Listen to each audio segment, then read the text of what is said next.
شام این لحظه بهترینی هر یکی ما میباشد، زیرا دوامی روز هر یکی ما در کارگاه یا اینکه از پس درس هستیم و تنها خوراک شام میتواند هر یکی ما را نزد خانه گسترده بانوی خانه جمع آورد.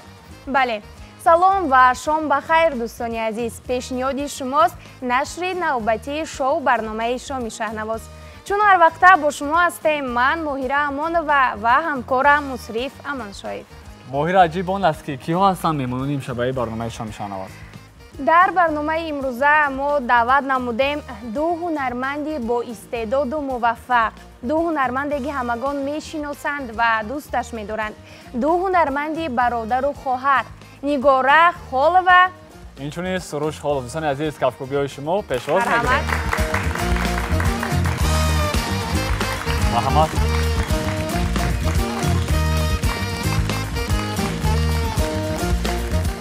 بار دیگر شام بخیر، شما رو خوش آمدید میگوییم با استودیوی برنامه شام شهنواز. تشکر زیاد. تشکر.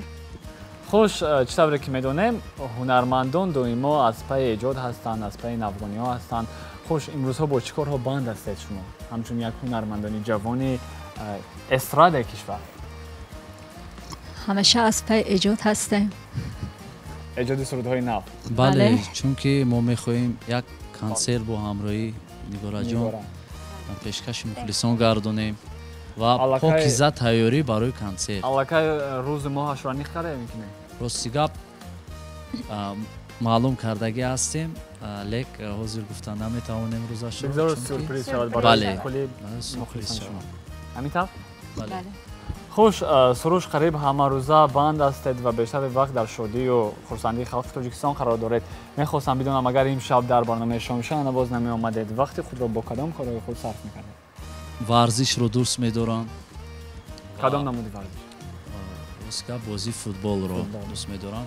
اگر که این شام من اینجا دعوت نمیشدم حتما دوستای خود رو رفیقانم رو دعوت میکردم که این شام حتما یک بازی برپا نموده با همراهی دوستان بازی فوتبال کنیم.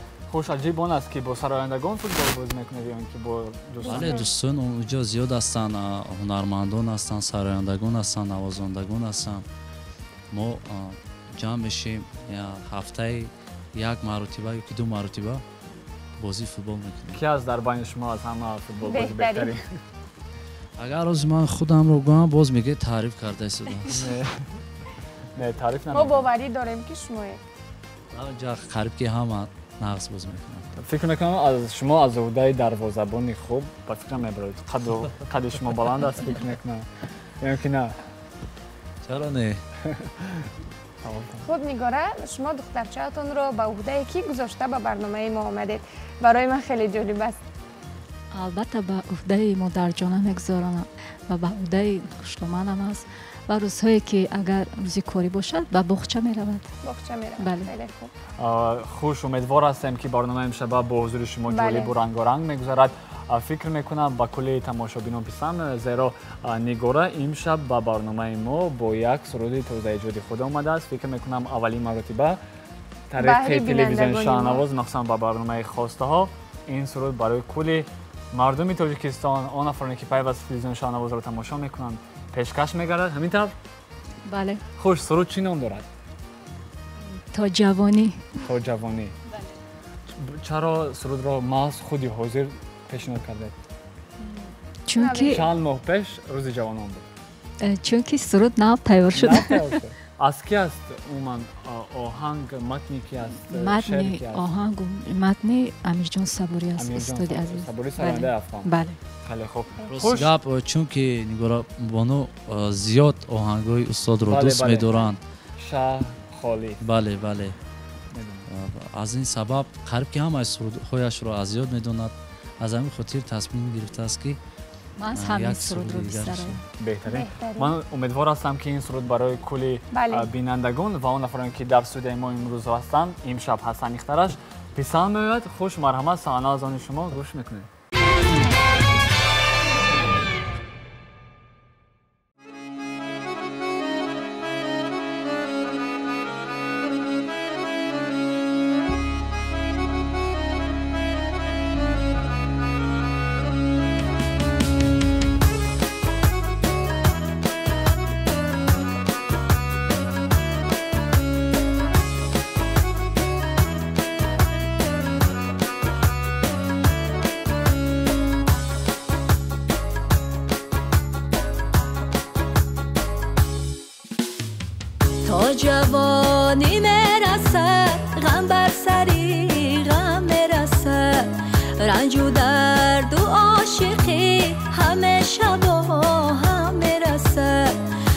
جوانی میرسه غم بر سری غم میرسه رنج و درد و عاشقی همه شبا هم میرسه با یکی صبری زیاد با دیگری کم میرسه با یکی صبری زیاد با دیگری کم میرسه مگر ای سنگ صبور مسافری دیاری دور کو به کوه نمیرسه آدم به آدم میرسه کو به کوه نمیرسه آدم به آدم میرسه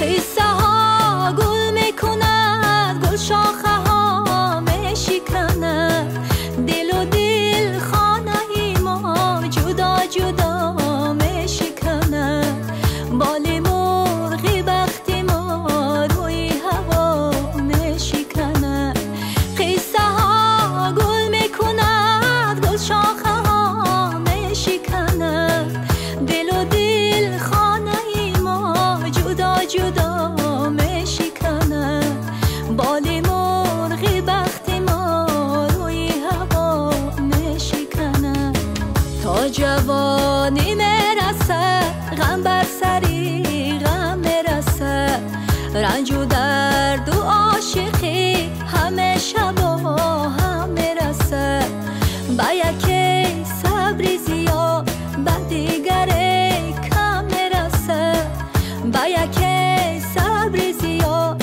با دیگری کم میرسه مگر ای سنگ صبور مسافری دیاری دور کو به کوه نمیرسه آدم به آدم میرسه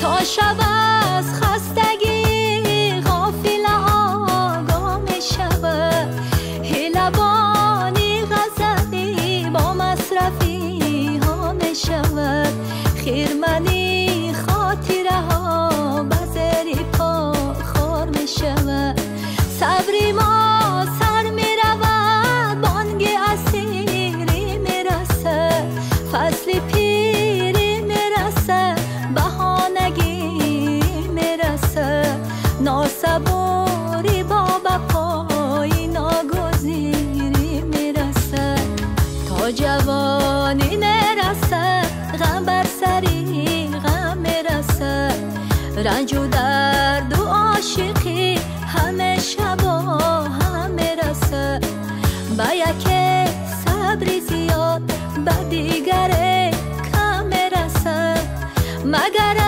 ای سنگ صبور مسافری دیاری بود کو به کوه نمیرسه آدم به آدم میرسه کو به کوه نمیرسه آدم به آدم میرسه کو به کوه نمیرسه آدم به آدم میرسه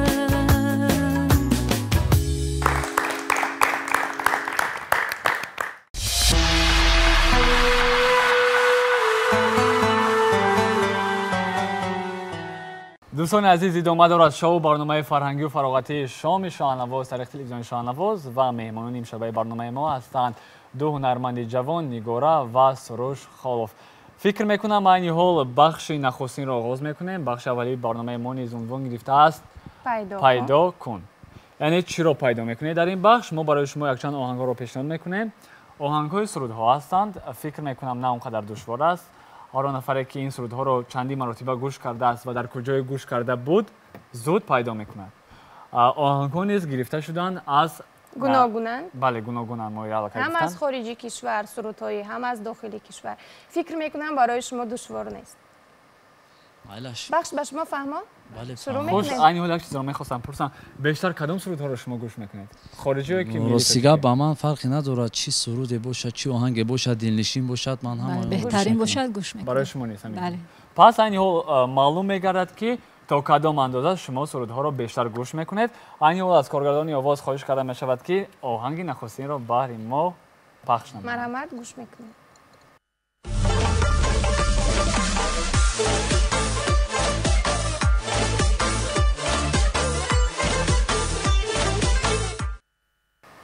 پیدا کردید؟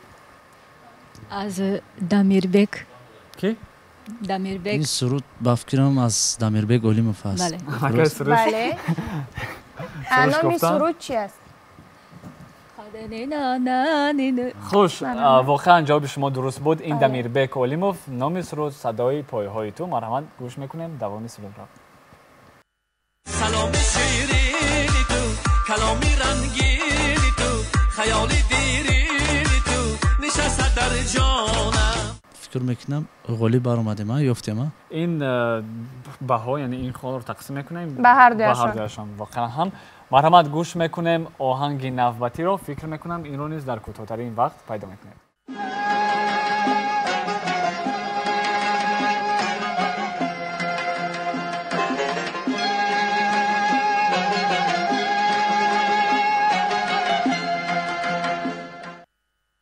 استاد این سرود از شادروان استاد ظفر نظیم است با نام مادر واقعا جواب شما درست است سروش در حال پیدا کردن این بود ظفر نازیموف نام سرود مادر مرحمت گوش میکنیم دوام سرود رو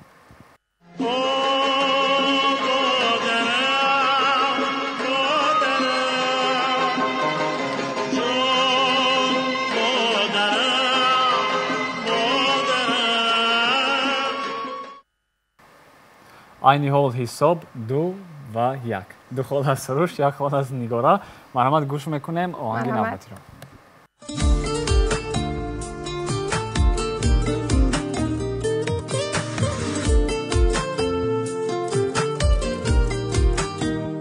استاد ذکر الله حکیموف است با نام وطن سرود فکر میکنم واقعا جواب شما 100% درست است یک افکاری دوستان عزیز برای سروش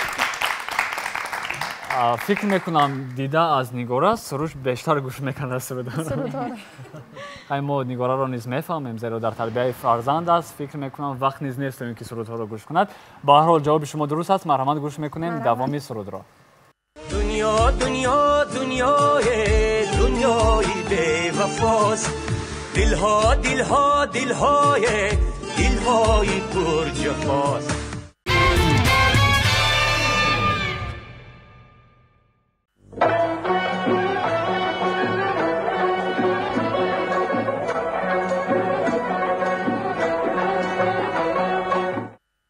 مسلمه بقیه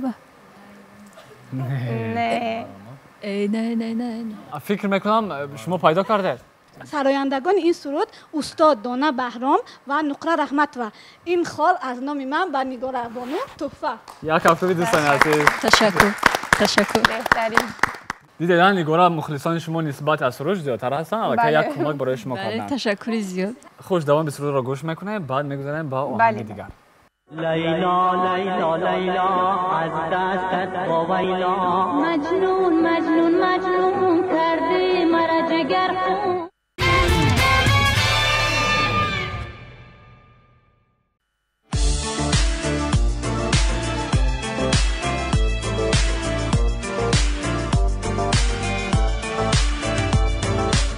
پیدا کرده فکر میکنم این آهنگ را شما نیز نمیابه سیگاب نه کدام هنرمندان کدام روس را مشروب میشناسید بیشتر میشناسید قریب که همش را میدونیم میشناسیم لیکن سرودهایشان نه اونقدر گوش میکنیم کمک میکنیم مصطفی بله کمک میکنه فیلیپ کیرکورف نه این زن است آلا پوگاچووا آلا پوگاچووا نیست کی آنی نیوشا لوراک آنی لوراک واقعا این آنی لوراک بود نام سرود الکه من یافته ایستاده بودم شما کمی خلال رسونده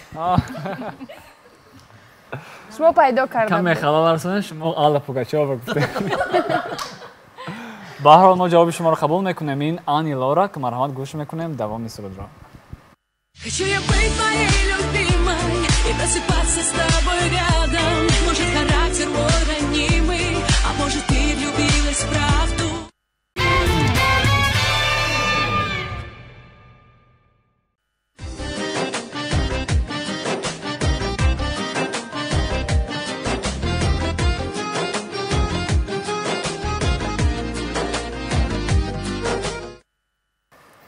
پیدا کردید؟ نگینا ماقل؟ نه نگینا نیست نه. سیگاب نیفتیم. شما نیست نه. خوب مصرف جوابش را خودت گوی. مرحمت جوابش را میگویم. این ستاره کرامت الله نامی سرود خاموشی. مرحمت گوش میکنیم دوامی سرود. یک خال با شما توفا. تشکر. خاموشی پر گفتگو، خاموشی لبهای تو، سر تا به پا من گوش و گوش، سر تا به پا شیدای تو. آن همین بود جواب، یعنی ستاره کرامت الله. فکر میکنم یک آهنگ دیگر نیز است. گوش میکنیم بعداً غالب این بخش را معین میکنیم.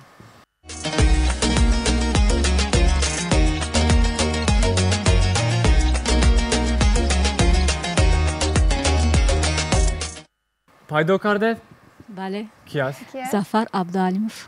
واقعا جواب شما درست است. ظفر عبدالعلیموف یک کفگوی بحری نگار بانو. تشکر. خوش مرحمت گوش میکنیم دوامی سرود را. ما هم موازی هم دیگر، هم رازی یکدیگر، هم پروازی هم دیگر.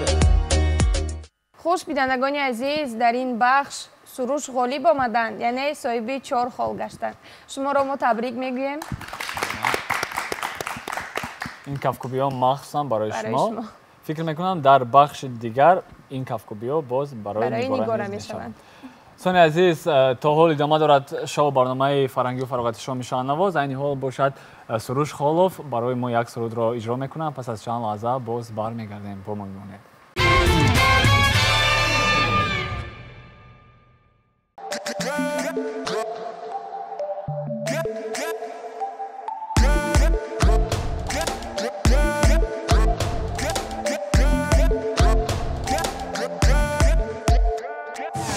سنما جلوانما جانبی ما کم کمکه سنما سنما سنما سنا سنما خندنما جانبی ما یک دمکه سنما سنما سنما سنا سنما نیز با ما مثل شما با نمکه سنما سنا دل پیگارد منم از الان های تو یار سوخ جان و تنم سنما سنم دل پیگارد منم از الان های تو یار سوخ جان و تنم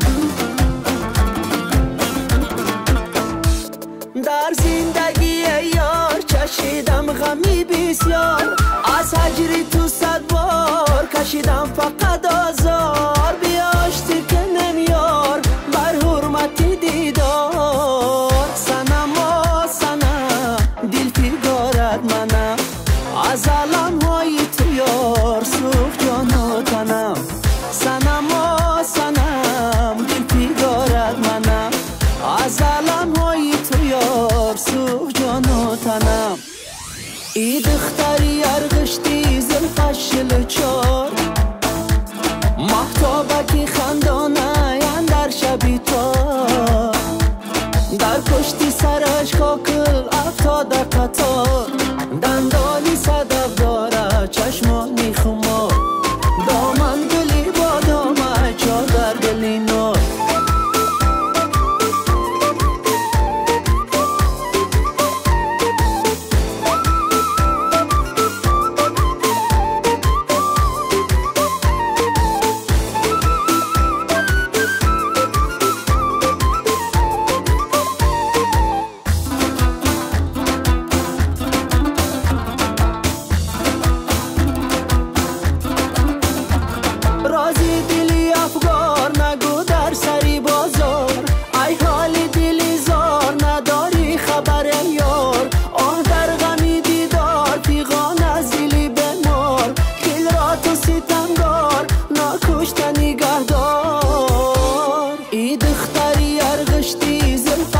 دوچار مهتابکی خندانه در شبی تار در پشتی سرش کاکل افتاده قطار دندانی صدف داره چشمانی خمار دامن گلی با دامه چادر گلی نار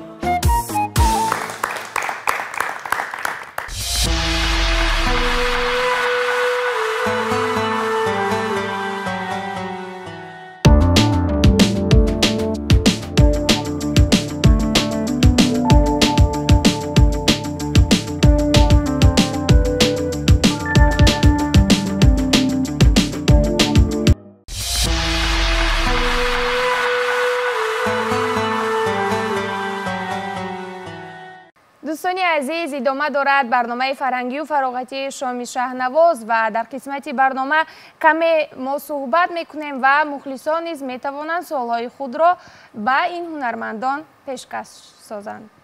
واقعا شما نیز امکان دارید در صحبت ما همراه شده چیزی که میخواهید از این هنرمندا پرسان شوید، البته برای شما جواب میگویند. خوش، درباره نگارا که میدونیم که کی یعنی از چند سالگی با سرودخوانی مشغول شده بودند، اما درباره سروش نمیدونیم. سروش استعداد سرایندگی از کی باز در وجود شما پیدا شده؟ همین رو میخواستیم دانیم. از خردسالی بود، چون که پدرم خود که صنعتکار هستند، از خردسالی سرودهایش رو گوش کرده در بعضی سرودهایش راستی من مخلص هم هستم و خواندگی هم هستم. از خردسالی بود، تقریبا از سنی 13-14 سالگی بود. سنی 13-14 سالگی. یعنی پدر شما رو بیشتر دستگیری میکرد؟ البته پدر این در زندگی استاد است، خیلی کمک‌های زیاد رساندگی هستند در انتخاب آهنگ، در انتخاب شعر. از خورده شما با مکتب صنعت میرفتید یا اینکه مکتب عمومی؟ بله، راستی من از خردسالی در مکتب موسیقی تحصیل میکردم. پیش به نام ملکه صابرова بود، عین حال با نام میراتالله طایف هستند. آنجا رو 11 سال خواندم، ختم نمودم. بعد از اونجا با کنسرواتوریای ملی جمهوری تاجیکستان داخل شدم. عین حال باشه در اکادمی دورکنی تحصیل میکنید؟ بله. چگونه می شود که یک سراینده، یک هنرمند باز دیگر کسب را نیز انتخاب میکنه؟ اکنون راستی گپ همون میگویم برای یک مارچل هنرمند است. این از شعار شما یعنی لحظه های فراموش نشونده، یعنی لحظه های خوشبختی در حیات هر یک انسان هست. نگاره یکی از همین لحظه های فراموش نشونده تون رو برای ما نقل میکردید. لحظه های فراموش نشونده در حیات من بسیار است و یکی از آنها تولید دخترچه‌ام می باشد که یگانه فرزندی من است. همین است. ما همون سرود شادی دنیا نیست، یعنی بخشش شده است به همون دخترچه شما، یعنی با نام امیره. خوش، می گفتید که چرا شما ویدیو کلیپ رو در خارج کشور ثبت کردید؟ چون که خواستم با همراه اهل عائله رفته اونجا استراحت بکنیم و یک بار کلیپ هم در نقشه شد که ثبت با یک تیر دو نشان. بله. خیلی خوب، این یک ایده خوب است. فکر میکنم ویدیو کلیپ علاقه به چندین نفران پسند آمد و علاقه تماشابین زیاد نیز گرفته است در سامانه‌های اجتماعی. شبیه که میدونیم شما در عائله صنعتکار به وای رسید، یعنی پدر شما اسمت الله خالف یکی از هنرمندان شناخته تاجیکستان، هنرمندان شایسته تاجیکستان. خوش، میگفتید که چگونه بود همون دوران کودکی شما در یک جا به وای رسیدید؟ بله. درباره آن همین کمی برای ما نقل میکردید. راستی گپ از آوان کودکی در زیر سرودهای پدر به وای رسیدیم و چون که پدر صنعتکار هستند، روزهایی که میشد به سفر هنری میرفتند، به یگان جا میرفتند. اون روزها من اون وقت کاستا بود. بله بله. در داخل ماگنیتوفون میموندم و خود رو نیز سراینده حس کرده، چشمایم رو پوشیده بعد برآوردی سرودهای پدر خونده می ایستادم. یعنی پنهانی خانگی ها رو میگفتن که کسی اگر در خانه می بود میگفتن که همون خانه که من اونجا داخل هستم در اون خانه رو نکشوید میگفتن، چون میخواستن که خودم تنها حس کنم در یک زل کلان هستم، ҳамин сурудро худам сароида истодам. بهترین. کودکی شما چه خیلی بود نیگورا؟ چگونه گذشت؟ دوره کودکی منم چنین بود. من بسیارتر سراینده های ایرانی رو گوش میکردم. لیلا فروهر، موین. با آنها بله تقلید میکردم، میسراییدم. از سرودهای پدر بار بازخوانی کرده اید؟ بله بسیار. کدام سرود؟ سرود بیبی سنم جان رو همراه نیگورا بانو سراییدیم. بله سرود بیا بیا جانانه من خودم سراییده بودم. که این را من نمیخوام. این همه سرودهای پدر شما هستند. واقعا من تماشا کرده بودم اون بعضی سرودها در بخش داریم با نام صدای آشنا که پیوسته پخش میکردن همون سرودها. خوش دوستان عزیز، شما نیز اکنون امکان دارید که سوالهای خود را بهر مهمانی امشب برنامه پیشکش کرده باشد. السلام پای نیگورا، شما بخیر باشد. تشکر زیاد. میخواستم فهمم که طولی چند سال است که در ساحه صنعت کار و فعالیت کرده ایستاده؟ البته طولی 20 سال است که در صنعت هستم، چون که از سال 2001 در روی صحنه هستم. از سال 2001. بله. من در سال 2001 2 ساله بودم. بله. اکای روز شما را بخیر باشد. دل خواست روزتان رو 4 مصرعش را زمزمه میکردید. بچه‌شون. چون آسمانی روشنی لبخندی گل در گلشنی از من جدا و با منی من دوست می‌دارم تو را از من جدا و با منی من دوست می‌دارم تو را. تشکر زیاد. باز هست سوال یا اینکه نه؟ سوالی من هم بر نیگورا بانو هم بر سروش. در طول فعالیتتان شده است که هم وای جدا ها وای دارن مشکلات دارن. شده است که گوید که من از صنعت دست میکشم.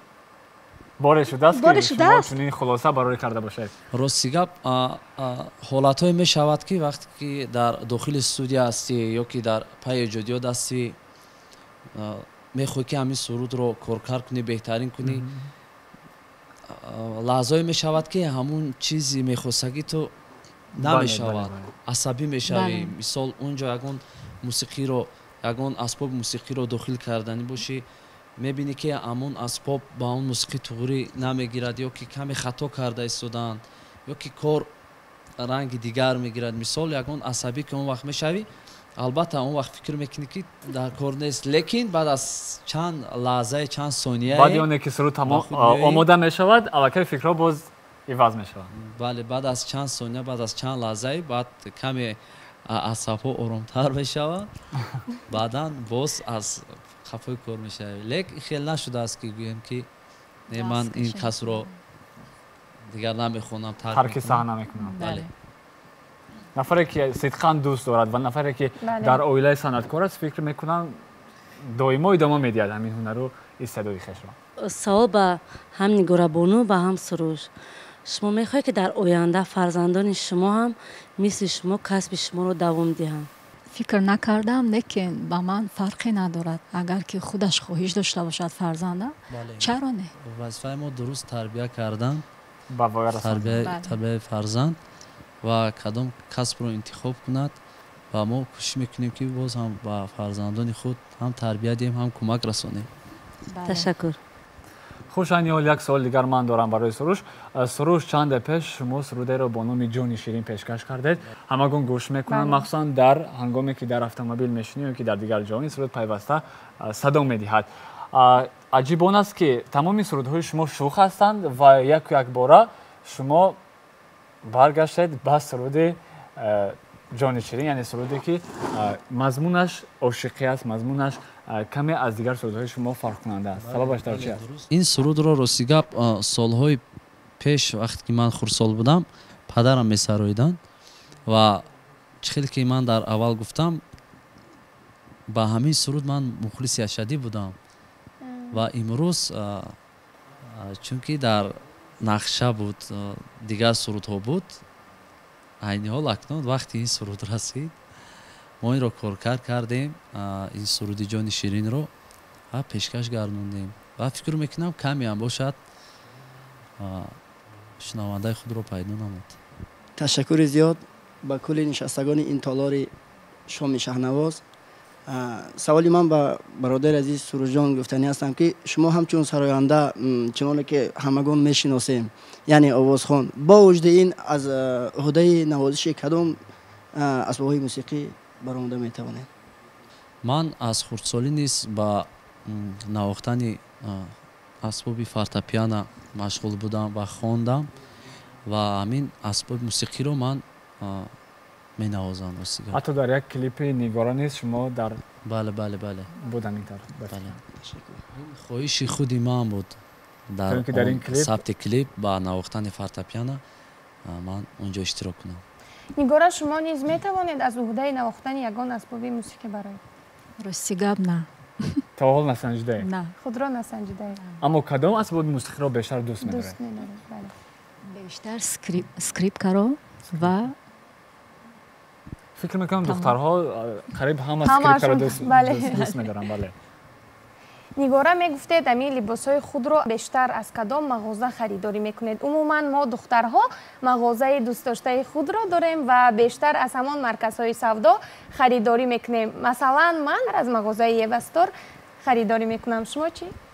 ман рости гап матоъҳои либосҳоямро аз хориҷи кишвар мебиёрем ва ба тароҳон дода онро медузонем. бештар бо кадом тароҳон ҳамкорӣ мекунем? бештар бо шаҳло. хуш дӯстони азиз, ин буд як суҳбати хурдакак. фикр мекунам чанде саволҳое ки мо барои шумо пешниҳод кардем ва он саволҳое ки мухлисон барои шумо пешниҳод карданд ба ҳамаи онҳо посух гирифтем. айёл бошад боз як суруди дигар аз Нигора Холва мешунавем. суруд ном гирифтааст мулки дарвоз. воқеан ҳамин видеоклип барои ман хеле писанд омад ва хотиррасон мекунем ки ин видеоклип таърихи телевизиони Шаҳнавоз пахш мегардад. доимо дар барномаи хостаҳо низ бисёр дархост мекунанд.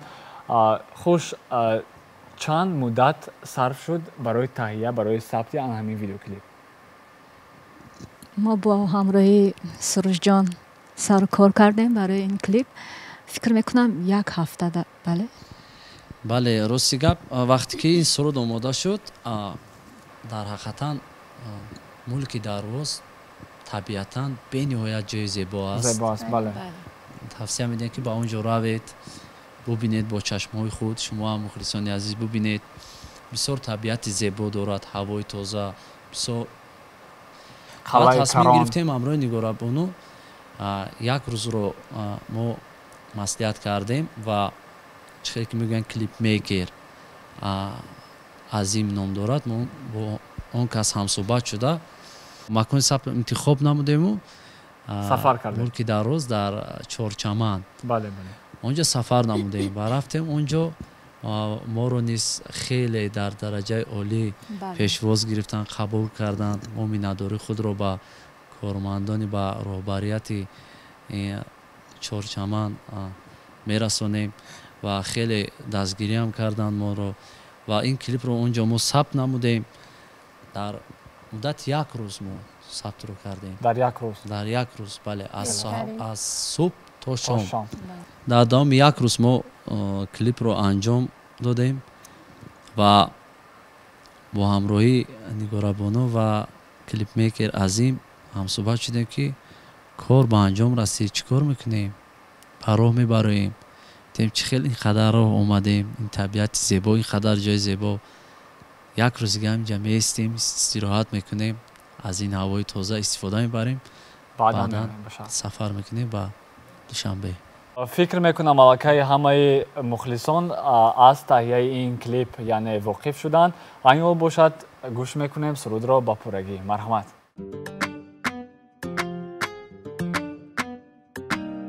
زار بزارت شوم یار یار گریه کنم در قدمات زار زار زار بزارت شوم یار یار گریه کنم در قدمات زار زار گر تو بیایی اگرم در کناره گریه کنم در قدمات زار زار گریه کنم در قدمات زار زار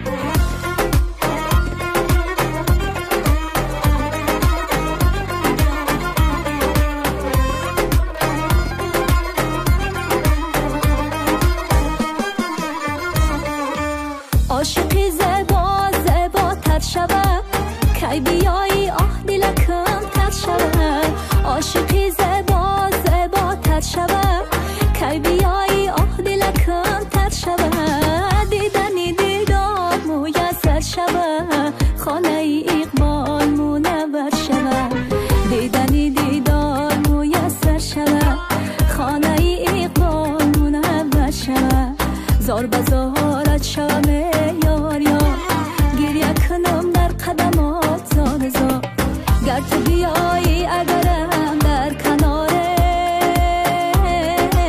گریه کنم در قدمات زار زار گریه کنم در قدمات زار زار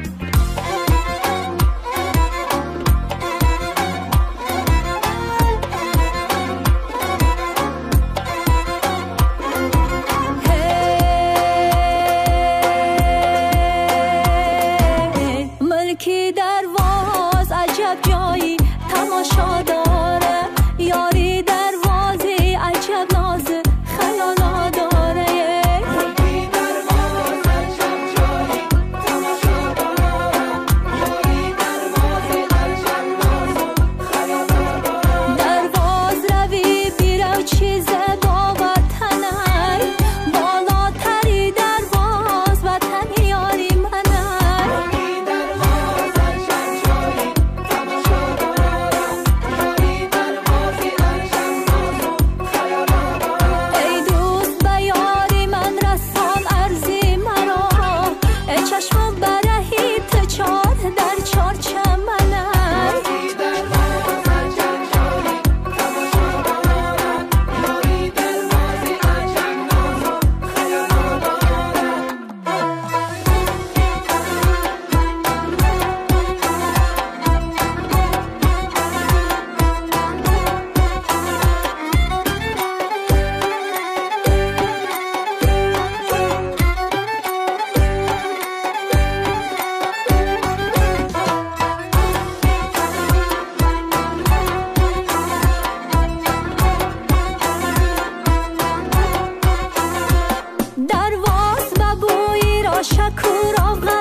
بینندگان عزیز شروع میکنیم بخش آخرینی برنامه را که نام دارد اشاره. یعنی بازی با هنرمند. اینو من قاعده بخش رو کوتاه برای شما میفهمونم. در این بخش شما چیکار میکنید؟ یکی از شما در گوش مانک صدای بلند موسیقی، نفر دیگر باشد از همین داخل همین ظرف یک تا کاغذ رو انتخاب کرده، یعنی مصرع های شعری رو برای خود میفهمند. باز همین گونه شما با نگاه میفهمید. بخش ما شما فهمید؟ بله. از کی آغاز میکنیم؟ از شما. مرحمت. مرحمت گوش مانک رو بذارید. یک موسیقی رو ما برای شما انتخاب میکنیم. و شما باشد مصرع شعری رو انتخاب کنید. 100 بار بدی کردی و زواد 100 بار بدی کردی و 100 بار بدی کردی و شرمی تو نآمد. 100 بار سرباز 100 بار 100 بار 100 بار 100 بار 100 بار بدی کردی و 100 بار بدی کردی 100 بار میزند. بدی کردی و بدی کردی با حرف اشاره کنید. بدی با حرف بدی کردی 100 بار اومد. شاید دیگر مصرع شعری را انتخاب میکنید. بیا که مصرع دیگر رو انتخاب میکنیم. فکر میکنم برای سروش کمی مشکل بود. مفهمانه 100 بار بدی کردی 100 بار 100 بار بله بدی کردی ب بدی کردی بعدی 100 بار 100 بار بدی کردی و شرم تو ناومد دوام مصرع دوم نکی چی بدی داشت نکی چی بدی داشت چی بشود نکی چی بدی داشت نکی گفته کلمه دیگر چی بله چی ب بدی نکی چی بدی داشت بله نکی چی بدی داشت که یک بار نکردی بله یک هفته دوستان عزیز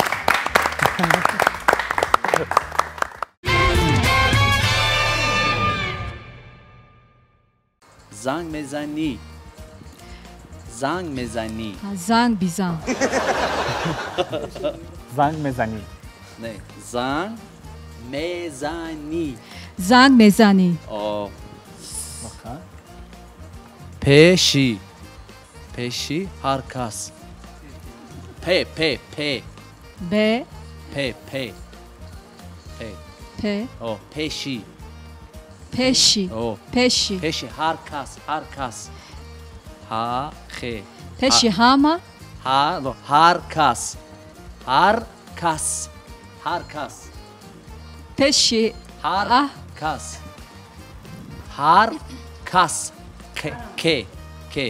که کس هر کس خیلی واپچه نمیفهم هر کس اهلی نه پیشی او هر کس پیشی هر کس او هر کس چی میگویی میگویی پیشی نه میگویی چی میگویی او ازمانی بله پیش هر کس چی میگویی ازمانی پیش هر کس چی میگویی ازمانی بله هفته باش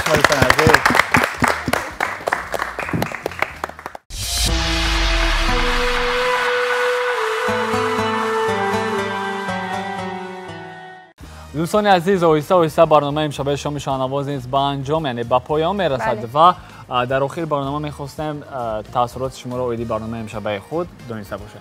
تشکر زیاد که ما را دعوت نمودین به این برنامه شام شاهنواز.